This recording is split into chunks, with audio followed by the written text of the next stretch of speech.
Saudações, sou Carlos Oliveira do canal Pergunte ao Carlão e hoje nós, mais uma vez, gravando mais uma aula do nosso curso teológico da matéria de Introdução ao Novo Testamento.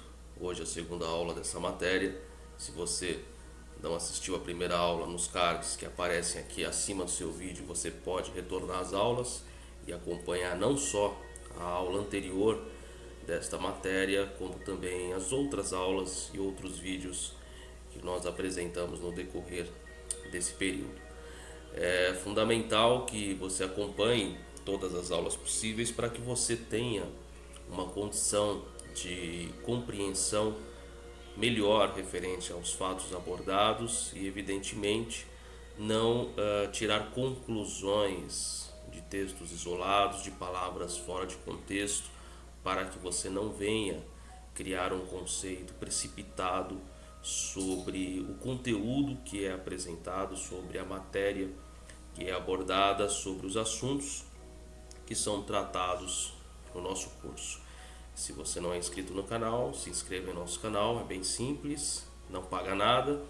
Se já é inscrito, divulgue o nosso canal, divulgue as nossas aulas, lembrando sempre que nós, como pessoas que acreditamos na palavra, que acreditamos no estudo bíblico, que acreditamos na pessoa de Jesus, é fundamental que a gente tenha um conhecimento não superficial, mas um conhecimento o mais profundo possível daquilo que a palavra nos diz. Tem uma parte muito interessante que eu sempre uso e que sempre digo, que é fundamental nós termos o conhecimento, mesmo que superficial, dos textos originais, para que a gente não venha cair nas amarras da religião, se tornando escravos de conceitos que não fazem parte da Bíblia, que não fazem parte da palavra e que não agrega valor algum em nenhum de nós. Então, conhecer a palavra é fundamental.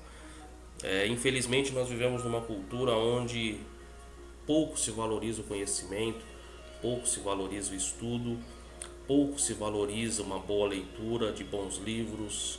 Infelizmente é a nossa realidade cultural. Isso não é uma coisa mundial, isso é cultural. Em alguns países, infelizmente, essa é uma realidade. E infelizmente o nosso país, Brasil, tem essa realidade. Somos uma das nações que menos lê no mundo.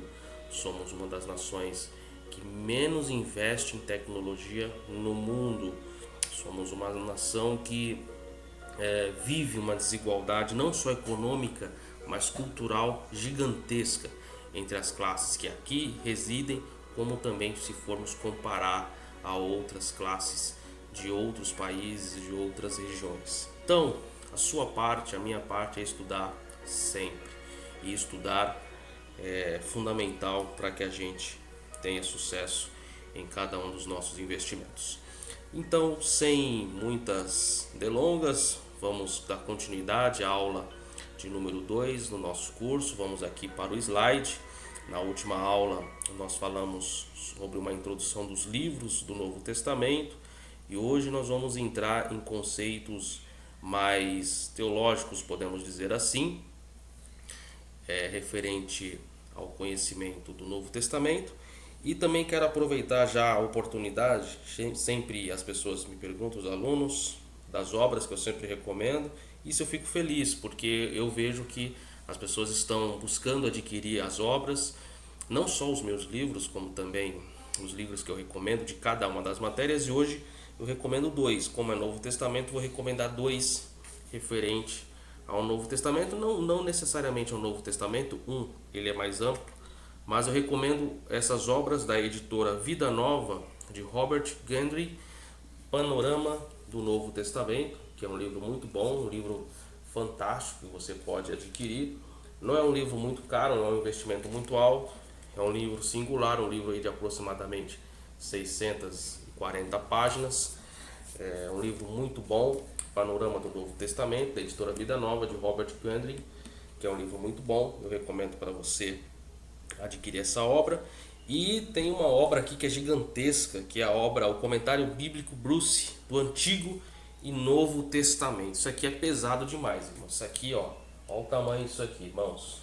Olha o tamanho desse livro, dessa obra, comentário do Antigo e do Novo Testamento de Bruce, da editora Vida. Então, ele aberto é gigantesco, ele aberto é uma coisa extraordinária.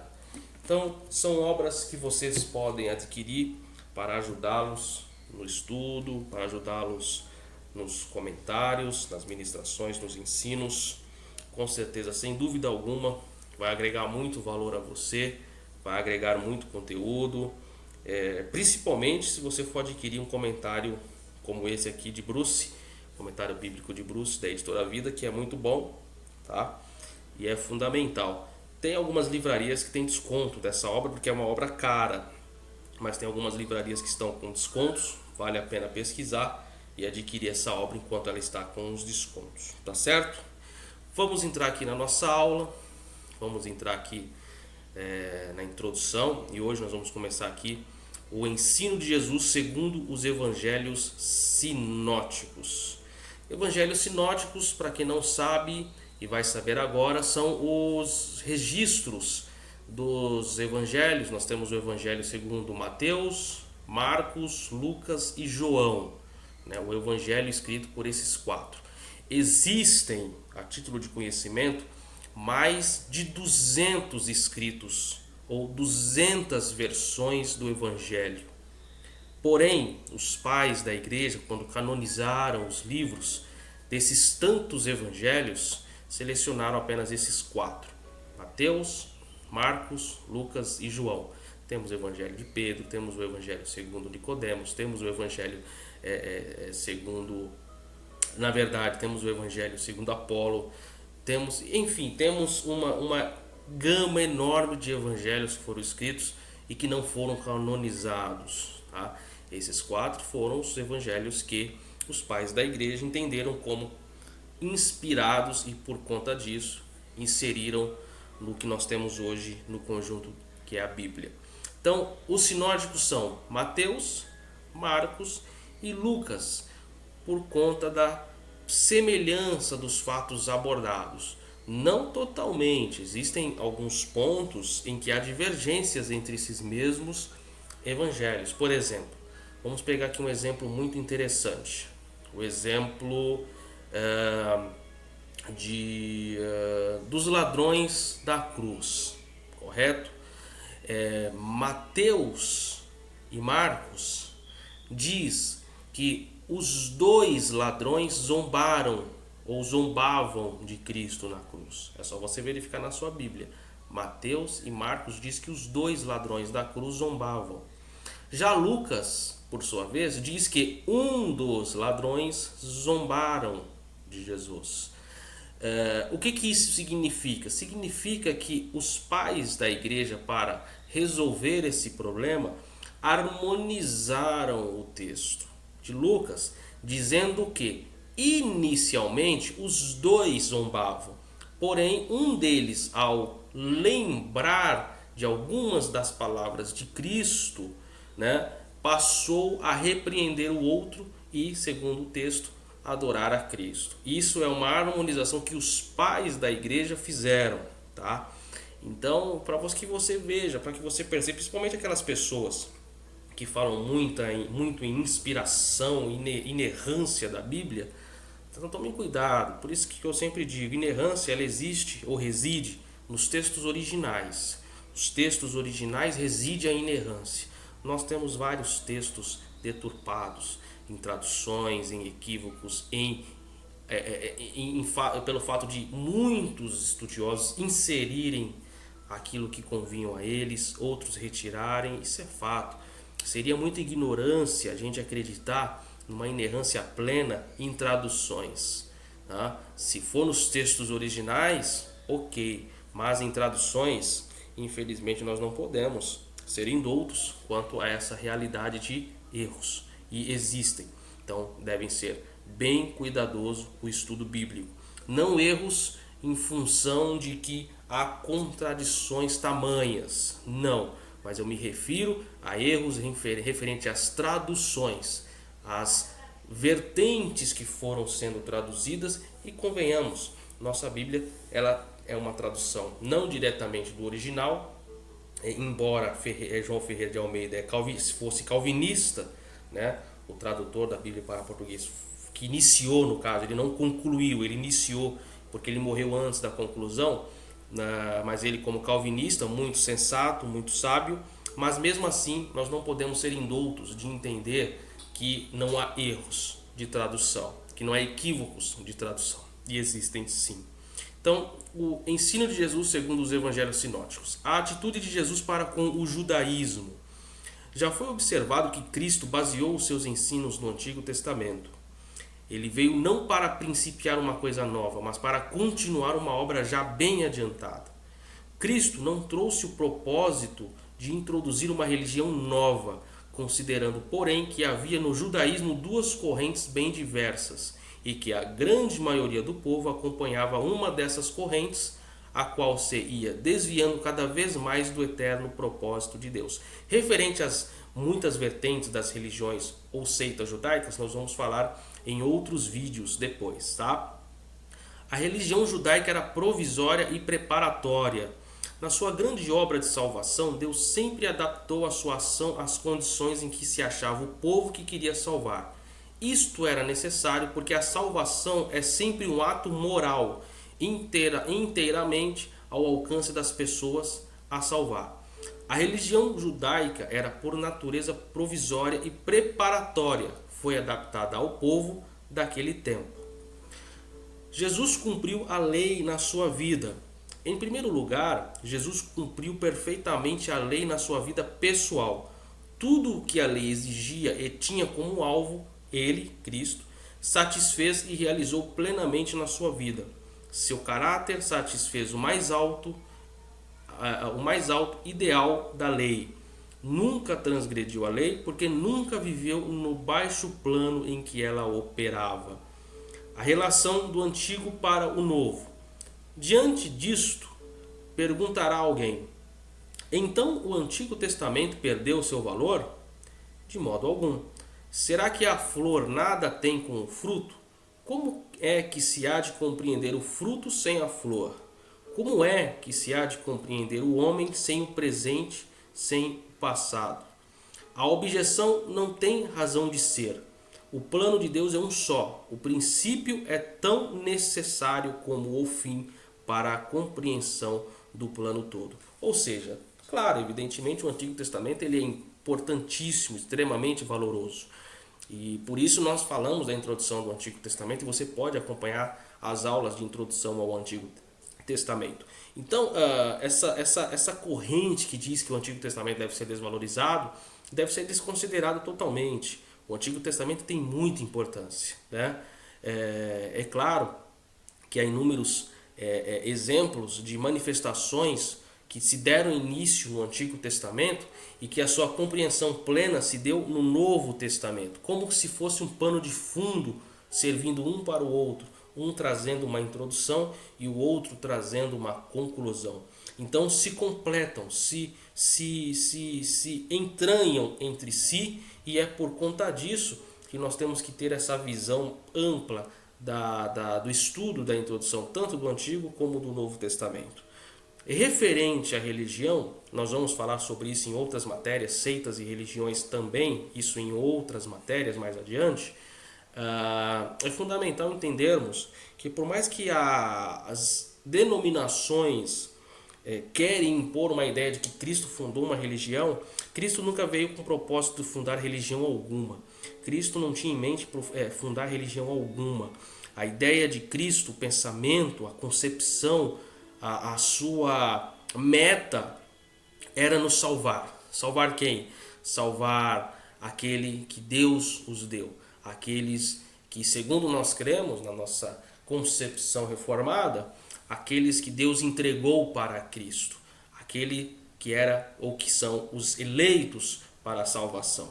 E foi por conta disso que nós entendemos que essa concepção de religião é algo plenamente humano. Essa sistematização, essa denominação que foi instituída com esse indicativo de que Cristo fundou uma religião, isso não cabe, porque Cristo, a salvação, ela está acima de qualquer credo religioso, está acima de qualquer posição religiosa. A religião, do latim religare, que as pessoas sempre falam, daquele de religar o homem a Deus, é uma palavra, porque melhor e maior e mais benefícios se tem a salvação do que a religião. E há salvação sem religião, sim, porque a salvação não é na religião, a salvação é em Cristo, pela sua graça e não pela religião. Então, independente de qualquer coisa, Cristo, ele é mais importante do que qualquer religião. Cristo, ele é mais real, ele é mais necessário que qualquer denominação que exista. E nós observamos isso porque nós vivemos períodos difíceis de distanciamento social. E quantas denominações estão sendo fechadas? Cristo jamais se fechará. Cristo sempre estará aberto para te receber. Então isso é importante nós frisarmos aqui também. Seguindo, nós falamos da questão de Jesus, agora vamos ver a teologia de João. João não faz parte dos sinóticos, como eu falei. Mateus, Marcos e Lucas fazem parte dos sinóticos devido à semelhança de seus textos e a singularidade e unificação dos temas, ou o fato de muitos temas serem abordados em ambos os livros. João, ele vai um pouco diferente dessa linha e por isso nós vamos tratá-lo aqui num ponto à parte. A teologia de João. Nos capítulos a respeito da missão e ensino de Jesus, fizemos uso primariamente dos evangelhos sinóticos, com referência somente ocasional ao quarto evangelho, no caso João. As diferenças entre João e os sinóticos não devem ser encobertas. Tais diferenças na teologia são corolários às diferenças relacionadas a problemas de introdução. O uso literário, o estilo do grego são pontos que revelam esta diferença entre os sinóticos e o quarto evangelho. Lembrando, sinóticos, Mateus, Marcos, Lucas. Por outro lado, ênfases joaninas mais distintivas estão ausentes nos sinóticos. Talvez a expressão peculiar mais distintiva de João seja a declaração ego, eu sou o pão da vida, a luz do mundo, a porta, o bom pastor, a ressurreição e a vida, a videira verdadeira. Antes que Abraão fosse, eu sou. Ou seja, esse uso do ego, do eu, em referência a Cristo, é algo que se vê claramente em João. E nos sinóticos não se observa muito essas expressões. Isso é uma característica da teologia joanina. O dualismo joanino. Outra peculiaridade de João era a de pensar por antíteses e contrastes. Uma espécie de dualismo caracteriza os seus escritos. É bom notar, porém, que o seu dualismo não é um dualismo metafísico, mas um dualismo moral, que todo mundo pode observar na vida cotidiana e também na história da raça humana desde o seu começo. Vamos observar aqui algumas ideias desse dualismo joanino. Os dois mundos. O dualismo dos evangelhos sinóticos é horizontal, um contraste entre duas eras, a era presente e a era vindoura. O dualismo de João é vertical, um contraste entre os dois mundos, o mundo superior e o mundo inferior. João capítulo 8, verso 23. Os sinóticos contrastam esta era com a era vindoura. E sabemos, através do uso paulino, que este mundo pode ser um equivalente à expressão esta era, em contraste com o mundo de cima. Este mundo é visto como mau, tendo o diabo como seu governante. Jesus veio para ser a luz deste mundo. A autoridade de sua missão não procede deste mundo, mas do mundo de cima, de Deus. Outras expressões dualísticas em João, nós observamos trevas e luz. Vocês têm as referências, todas essas referências são no livro de João. Carne e espírito. Cosmos. É importante compreender o uso que ela faz da palavra mundo. Cosmos. Cosmos. Ordem criada. E a terra em particular. Vamos continuar aqui com o dualismo joanino. Por metonímia, falando ainda sobre cosmos, Cosmo pode designar não apenas o mundo, mas também aqueles que habitam no mundo, o gênero humano, e nós temos aqui as referências todas em João. Observe esta expressão, o mundo inteiro vai após ele, João 12:19.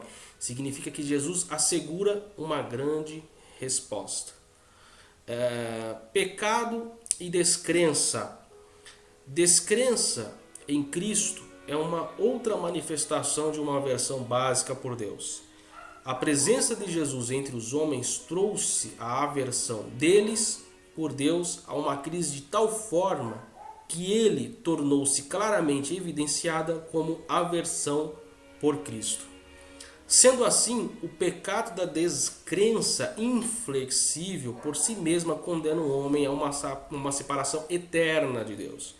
Por esta razão, o crer em Cristo recebe forte ênfase. Em João, a palavra é encontrada 13 vezes nas palavras de Jesus e 29 vezes na interpretação de João. Descrença é essência do pecado. A concepção da religião. Resulta claro, à luz destas considerações, que João nos deu uma concepção puramente espiritual e ética da religião e não uma concepção de formalidades e cerimônias. Como já notamos, o Evangelho ensina que Deus é Espírito e qualquer um, em qualquer tempo e lugar, pode adorá-lo desde que o faça em espírito e em verdade. Quase nada João disse a respeito das instituições nem da igreja. Não mencionou a instituição da ceia e as referências que fez ao batismo estavam quase todas relacionadas com o batismo de João. Na questão da linguística, dualismo grego, em João ainda referente ao seu dualismo. O dualismo de João deve ser discutido contra o fundo contextual do dualismo grego, incluindo o gnosticismo e o dualismo judaico recentemente descoberto, conforme evidências da literatura de Qumran. De acordo com o pensamento filosófico de Platão, há dois versos nos quais se verifica a existência, o fenomenal e o numeral, né? O mundo mutável, transitório, visível e o mundo invisível, eterno, que é a esfera de ação de Deus, conforme essa questão do dualismo da existência fenomenal e numeral. Salvação é para aqueles que dominam suas paixões e, por ocasião da morte, suas almas serão libertadas de sua escravidão terrena, corpórea, a fim de, libertas, desfrutarem uma imortalidade abençoada. Alguns, tá? Até porque, como eu sempre digo, e referente às concepções daquilo que como reformado cremos, que diferentemente de sono da alma ou de que a alma ela deixa de existir, não. Nós cremos e defendemos a tese da continuidade da alma. Nós cremos assim e nós defendemos a tese. A alma ela não se evapora, como dizem, e muito mesmo fica em estado de inconsciência. Ela permanece em estado consciente, sim, e nós temos inúmeros textos bíblicos que nos dão garantia dessa crença reformada, embora Martinho Lutero, evidentemente, acreditava no sono da alma, diferentemente de Calvino, que entendia diferente, né? Então, a alma ela é consciente em seu estado de alma, tá? E nós acreditamos assim e defendemos essa teologia reformada também. Tá? Filo, seguindo essa perspectiva, ensinou que a libertação da escravidão terrena era resultado do conhecimento de Deus e do mundo, mas ao passo que Platão atingia este conhecimento por meio do raciocínio dialético. Filo, em seu lugar, colocou a profecia, a revelação na lei de Moisés. No gnosticismo plenamente desenvolvido, a matéria é ipso facto ma, e o homem somente pode ser salvo mediante a recepção da gnosis concedida por um redentor que desceu ao mundo inferior, ascendendo depois ao mundo mais elevado. Sobre essa questão, voltando à questão da alma, eu recomendo muito a Teologia Sistemática de Charles Hodge, da editora Agnus. Charles Hodge, calvinista, presbiteriano, uma excelente teologia sistemática. Você pode consultar mais referente a essa questão do destino final ou destino da alma após a morte. É um assunto muito complexo. Em outros vídeos eu vou falar aqui sobre a consciência da alma após esse estado de não estar atrelado à matéria mais, tá certo? Com certeza é um assunto que chama muito a atenção e muito, digamos, ensinado de forma errada. Se eu fosse falar aqui para vocês o que eu já ouvi em algumas denominações referente ao que acontece com a alma depois da morte, vocês ficariam assustados. Então, as pessoas estão ensinando errado. Claro que existem muitos irmãos que nos acompanham, que creem numa visão do sono da alma, como, por exemplo, muitos de confissão, digamos, podemos dizer confissão pentecostal, por exemplo, dessa ideia do sono da alma. Mas existe essa ideia da continuidade consciente da alma após essa desconexão do corpo físico. Eu não estou dizendo consciência do mundo terreno aqui, ok? Mas consciência do seu estado de alma, consciência do seu estado de onde está, não com relação ao seu estado espacial, de universo, de tempo terreno, mas eu digo no destino de onde essa alma estará, né? E nós temos o exemplo de Rick Lázaro, nós temos o exemplo de Lázaro, né? Depois de vários dias morto, nós temos inúmeros, e também na concepção judaica que também crê assim, embora os fariseus entendem que existe a ressurreição corpórea, né? Diferentemente dos essênios. Nós vamos falar sobre essas seitas judaicas mais adiante.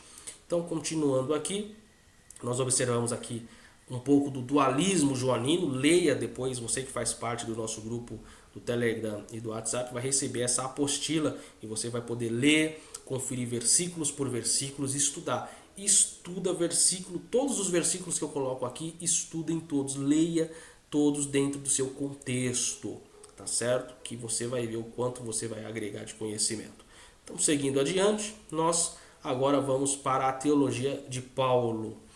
A teologia de Paulo não pode ser bem compreendida à parte de sua personalidade e história, mas do que a de qualquer outro apóstolo. A sua história e experiência religiosa influíram na formação de sua teologia.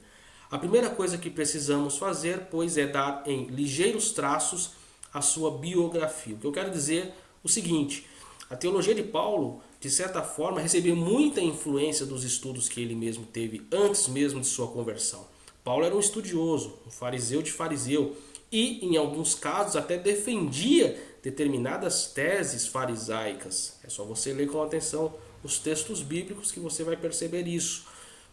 Então, a sua biografia, a sua história de vida teve muita influência com relação à sua teologia. Isso é fato. E nós não podemos fechar os olhos para essa realidade, tá? Paulo simplesmente não pegou tudo que ele aprendeu ao longo da vida e jogou num saco e jogou no lixo. Não. Todo esse conhecimento foi agregado na formação da sua própria teologia. Então nós temos que ter essa ideia, tá? Nós não podemos ser ignorantes. Nós não podemos, de forma acadêmica, podemos dizer assim, fechar os olhos para uma realidade e espiritualizar demais determinados textos ou passagens, né? Colocar Deus onde não há Deus, colocar o Espírito Santo onde não há o Espírito Santo. Então houve uma grande influência de seus estudos, como ele mesmo diz, aos pés de Gamaliel, para que ele formasse a sua teologia. Muita influência, e isso é fato. Origem e características. Desde a sua mocidade, Paulo manifestou um espírito religioso arrebatado até o fanatismo. Expunha francamente as suas convicções e sinceramente vivia segundo aquilo que cria ou aquilo que ele acreditava. Paulo nascera dentro da religião judaica, Filipenses capítulo 3, versos 5 e 6. Foi educado dentro dessa religião, considerava as doutrinas do cristianismo falsas e perigosas. O Messias do cristianismo, Jesus Cristo, era para Paulo um impostor e de forma alguma correspondia às esperanças e concepções do povo judaico. Ter fé neste Messias era atraiçoar o culto do judaísmo, desprezar as leis de Moisés e desprezar as mais brilhantes esperanças no judaísmo. Homem de grande zelo e ardor, dedicava-se de todo o coração a qualquer ideia que abraçasse. Não ficava jamais em meios termos. Era ardente ou frio, morno nunca. Esse era Paulo. Decidido, o que é muito bom. Paulo como judeu e a lei.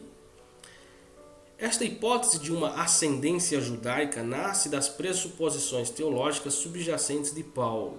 Ele era um monoteísta inflexível, aqui estão as referências, Gálatas 3:20, Romanos 3:30. Rejeitava severamente a religião pagã, Colossenses 2:8, a idolatria, 1 Coríntios 10:14 ao 21, e a imoralidade, Romanos 1:26 seguintes. Ele menciona o Antigo Testamento como as Sagradas Escrituras, Romanos 1, 2, 4 e 3. A palavra de Deus divinamente inspirada, 2 Timóteo 3,16. Como o rabino judeu, Paulo partilhava inquestionavelmente da fé judia na centralidade da lei. Mesmo quando cristão, ele afirmou que a lei é espiritual, Romanos 7,14, santa e boa, Romanos 7,12. A lei para um fariseu era tanto a lei escrita de Moisés como as tradições orais dos pais, Gálatas 1,14. O judaísmo tinha perdido o sentido da revelação de Deus e a sua fala através da voz viva da profecia. A doutrina judaica da revelação centralizava todo o conhecimento de Deus e sua vontade na lei. Como rabino judeu, zeloso pela lei, Saulo, antes se chamava Saulo, Paulo estava igualmente entusiasmado em exterminar este novo movimento religioso que exaltava a memória de Jesus de Nazaré. O livro de Atos localiza Paulo em Jerusalém, de algum modo participando, no caso vocês que leem a Bíblia, da morte de Estevão, lá em Atos capítulo 7, versículo 58. A sua teologia. A sua teologia não é a teologia acanhada dos judeus da Palestina, limitada, podemos dizer assim. Devido às suas experiências com o povo grego, Paulo era mais liberal, menos preso ao nacionalismo dos judeus da Palestina. O que é bom, Paulo não era um nacionalista. Diferentemente, abrindo um parênteses aqui, de Martinho Lutero, que era nacionalista. Você acha que Lutero queria derrubar o sistema da Igreja Católica simplesmente por uma questão de fé e de crença e de graça? Não. Uma das razões que Lutero queria destruir ou acabar com o governo da Igreja Católica era simplesmente colocar a centralidade do governo religioso, do governo da Igreja, para a Alemanha, porque as veias de Lutero corria sangue alemão nacionalista, muito nacionalista, coisa que em algumas obras por aí você não vai ler isso. São poucas obras que falam de fato os muitos outros interesses que Martinho Lutero tinha com os ideais da reforma. A gente aplaude muito aquilo que nós conhecemos e há muitas outras coisas que nós não conhecemos. Em outros vídeos a gente vai falar um pouco sobre Martinho Lutero, mas Martinho Lutero era um nacionalista e tinha muito desejo de transferir o poder apostólico da Igreja Apostólica Romana, ou católica, podemos dizer, para a Alemanha, simples assim. Mas as pessoas não falam muito disso, e isso é muito importante sabermos. Como já observamos, tinha a religiosidade do judeu, o discernimento do grego e a energia do romano. E é por isso que notamos nele um grande fervor religioso, uma grande penetração nas doutrinas e no espírito do cristianismo e uma energia nunca vista nos anais de qualquer religião. Paulo simplesmente era um estudioso completo, tanto na sua disciplina, na sua energia empenhada, como no seu discernimento e compreensão do seu mundo, da sua concepção de mundo universal a qual ele estava inserido naquele período. Paulo, o apóstolo.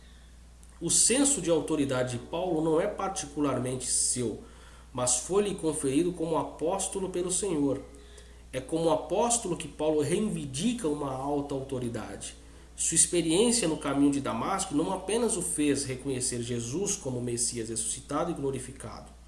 Como apóstolo, Paulo não mantinha uma autoridade exclusiva, mas uma autoridade que dividia com os outros apóstolos. Em sua lista de líderes na igreja, Paulo citou apóstolos em primeiro lugar. Né? As qualidades primárias de um apóstolo eram que ele fosse testemunha ocular da ressurreição e que recebesse um chamado distinto e incumbência do Senhor. E é incrível nos dias de hoje quantos apóstolos existem por aí, né? É apóstolo de tudo que é igreja e infelizmente muitas pessoas sem conhecimento bíblico acabam seguindo esses pseudo-apóstolos que existem aí em inúmeras igrejas. Infelizmente, apóstolo disso, apóstolo daqui, não vou citar nomes aqui, mas os irmãos que acompanham sabem. Então, se você percebe alguma igreja aí com títulos de apóstolo, e pior, há pouco tempo, até apóstolas passaram a existir na igreja. Não é só apóstolos, apóstolas também, do mesmo modo que existem bispas. Então, se você vê igrejas assim, e se você é uma pessoa inteligente, sai desse lugar, vai ler a Bíblia, vai estudar, vai pedir uma direção para Deus te colocar num lugar centrado, equilibrado, racional acima de tudo, com uma mensagem inteligente e acima de tudo bíblica. Faça isso para o seu bem, para o bem de sua família. Se você tem filhos, coloque seus filhos em uma instituição séria, para que sigam um caminho verdadeiro, um caminho sem mancha, um caminho sem jeitinhos, sem pensamentos precipitados, sem uma teologia bem formada, para que ele tenha um futuro melhor. Porque existem denominações que infelizmente abusam do bom senso, né? Como apóstolo, apóstolas, bispas, enfim, uma série de situações aí que não tem base bíblica alguma e mesmo assim as pessoas seguem. É nítido que não há base e as pessoas seguem. Infelizmente é aquilo que eu disse no início do vídeo, uma questão um tanto cultural, tá? Seguindo, o homem sem Cristo na teologia de Paulo. A opinião de Paulo sobre o homem e o mundo ilustra sua visão escatológica básica. Ele sempre foi interpretado contra o pano de fundo do dualismo helenístico ou grego, tá? Helenismo grego, que envolvia um dualismo cosmológico e bastante associado a um dualismo antropológico. O dualismo cosmológico contrastava dois níveis de existência, o terreno e o divino. O dualismo antropológico contrastava duas partes do homem, seu corpo e sua alma. O mundo, cosmos, é uma palavra grega que não tem equivalentes nem em hebraico nem em aramaico. Poderes espirituais. Paulo não se refere apenas a anjos bons e maus, a Satanás e aos demônios. Ele usa um outro grupo de palavras para designar as fileiras de espíritos angélicos. A terminologia é que se segue: a potestades, o domínio do arché, potestade do archai, principados e dominações ou quiriotes. Essas são as terminologias que Paulo usa para os poderes espirituais maus, digamos assim. Consciência. Não apenas têm os homens a responsabilidade de cultuar a Deus, mas também a responsabilidade de fazer o bem, por causa da consciência. Romanos 2, 14 e 15. Estude um pouco sobre essa questão da consciência, que é muito importante. Pecado. A natureza do pecado pode ser vista a partir de um estudo de diversas palavras usadas por Paulo, mas a palavra mais profundamente teológica para pecado, isso aqui precisa corrigir, né? Fazendo apenas uma correção aqui, profundamente teológica para pecado é assébia, traduzida como impiedade. Tá? Lei. Paulo não considera a lei meramente como padrão divino para a conduta humana, nem como parte da Sagrada Escritura, embora a lei tenha origem divina e, portanto, sendo boa. Carne, um dos inimigos finais do homem fora de Cristo, que apenas precisa ser mencionado aqui, é o carne. Como veremos em capítulos posteriores, carne em Paulo tem um uso distinto. Designa o homem em sua queda, sua pecabilidade e sua rebelião. Agora, depois que nós encerramos essa parte da teologia de Paulo, claro que existem muitas coisas e aproveita aqui a oportunidade, se você ter mais dúvida, desejar um aprofundamento maior sobre esses ensinos, deixe aqui nos comentários ou entre em contato conosco, nossos contatos estão aqui nos comentários também, aqui nas informações do canal e do vídeo, e você pode trazer para nós suas dúvidas para que a gente possa explicar mais. É claro que no vídeo a gente procura colocar os pontos mais importantes e, como eu disse, não deixe de tirar conclusões sem um estudo mais claro, mais profundo das muitas coisas que nós vamos falando aqui, tá certo? Sempre vendo as referências, veja o vídeo quantas vezes for necessária e, claro, veja também, leia no caso, todo o slide, todas as partes do slide para o seu conhecimento. Então vamos lá, o ensino dos apóstolos. O livro de Atos tem como propósito fornecer um esboço da história da igreja. Nós vamos falar do livro de Atos, das viagens missionárias de Paulo em outros vídeos. Começando nos dias mais primitivos em Jerusalém até a chegada de seu maior herói, Paulo, na principal cidade do Império Romano. O livro fornece um programa do Evangelho desde Jerusalém, na via Samaria e Antioquia, até a Ásia Menor, Grécia e, finalmente, Itália. Atos registra um número de sermões de Pedro, Estevão e Paulo que nos fornecem as informações para o estudo da fé da igreja primitiva. Uma vez que tais sermões, particularmente os de Pedro, são de modo ostensivo a fonte primária para as crenças da igreja em Jerusalém. Então vamos verificar aqui. No princípio não havia separação completa entre cristianismo e judaísmo. Não havia essa separação entre cristianismo e judaísmo no início lá da igreja primitiva. Os primeiros discípulos então continuaram judeus, praticando as cerimônias da religião dos seus pais, ou seja, as práticas ainda eram realizadas, né? Não havia ainda uma teologia formada, por isso que Paulo é fundamental nesse processo. Paulo foi fundamental nesse processo, porque ainda não havia uma distinção, era tudo muito misturado ainda, né? Havia, podemos dizer, como nos dias de hoje, como Paulo também disse, havia muito sincretismo, muita mistura, né? E Paulo ele foi importante justamente a sua teologia para trazer luz nessas partes, nessas questões, digamos, de prática e de cerimoniais religiosos. A ressurreição deu-lhes mais coragem. Os discípulos de Jesus apegaram-se firmemente à esperança do breve estabelecimento do reino de Deus. Na verdade, eles acreditavam que Jesus voltaria ainda nos seus dias. Tá?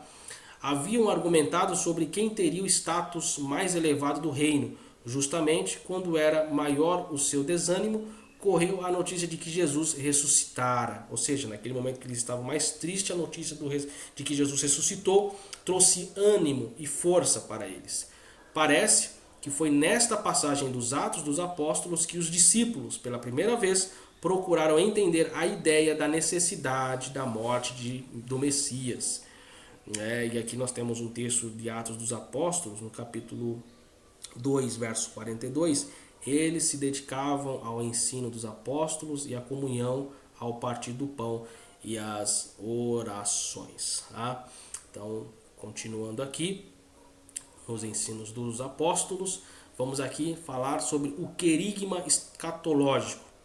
A era do cumprimento apareceu, né? Nós temos aqui as referências. Este surgimento da era messiânica aconteceu através do ministério, morte e ressurreição de Jesus. Nós temos também a referência, Atos, aqui está aqui. Por causa da ressurreição, Jesus foi exaltado à direita de Deus como o cabeça messiânico do novo Israel. Tá? Também nós observamos aqui. Perfeito.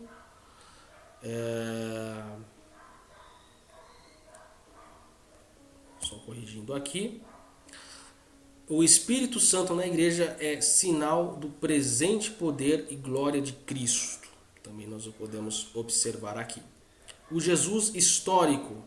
O querigma primitivo tem seu ponto final na morte e exaltação de Jesus. O querigma da igreja proclamou o destino de um homem real, o Jesus de Nazaré, no dia de Pentecostes. Pedro falou de uma pessoa a quem ele e seus ouvintes conheceram com base na experiência e observação pessoal.